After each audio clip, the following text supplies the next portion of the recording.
Indispensables sur le terrain, les chiens militaires sont formés pour intervenir sur des interventions à haut risque, détecter des explosifs, protéger leurs maîtres et intervenir face au danger. Mais derrière leur mission, une question se pose, celle de leur bien-être. On voit cela avec Sophie Dumais et Xavier Gleiss. Tiger, saute. Très très bien. Reste. Jamais sans son équipement de protection individuelle. Pour le maître, comme pour son compagnon d'armes. Ce couple de soldats revient d'opérations extérieures. Première mission après 2 ans de formation pour ce chien qui n'a pas 4 ans. En 10 ans, il y a eu une très grosse évolution sur le bien-être animal en termes de production auditive et de l'EPI en général sur le chien. Avant, il y avait des bouchons d'oreilles pour les chiens. Maintenant, on fait des casques complets intégrales pour protéger les oreilles et la vue. On leur protège aussi les pattes avec des chaussons afin de les préserver au maximum. C'est très facile à mettre, ça prend pas beaucoup de temps. Et ça lui permet de bien lui protéger les pattes.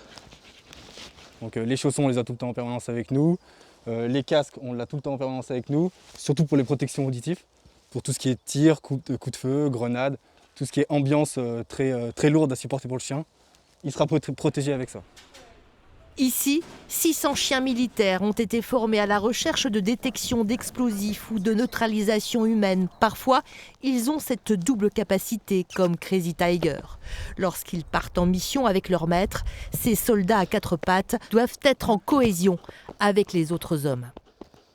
C'est ce qu'on appelle, on fait des préparations opérationnelles au sein du groupe. Donc forcément, on présente Tiger au groupe pour qu'il se fasse accepter et que le groupe l'accepte. Et c'est une plus-value pour le groupe. Et ça fait partie de la famille du groupe. Sur le camp de Suippes, une trentaine d'obstacles pédagogiques ont été installés pour préparer et entraîner les chiens soldats aux diverses missions. Leurs équipements, comme pour les hommes, sont en perpétuelle évolution.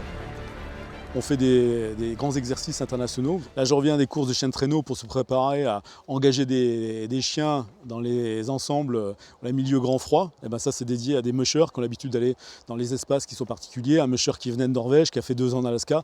Ben moi, je vais écouter pour voir comment il prépare ses chiens, comment il les soigne, comment il les alimente. Tout ça, c'est partie de consolider le chien du combat du futur. Cela fait 1 an que la caporale-chef Florence travaille avec Dorlo. Pour cet athlète plein d'énergie, l'apprentissage se fait en douceur. Il y a un très fort, on est très fusionnel. Il y a beaucoup de jeux, c'est important. Le jeu avec le chien, c'est très important, même pour le travail. Donc toujours de la récompense dans le jeu. Il faut que pour eux, ça soit un jeu et non une contrainte. Prochaine évolution majeure sur le camp du 132e régiment d'infanterie cynotechnique, la construction d'un nouveau chenil, plus moderne, plus fonctionnel, programmé en début d'année prochaine.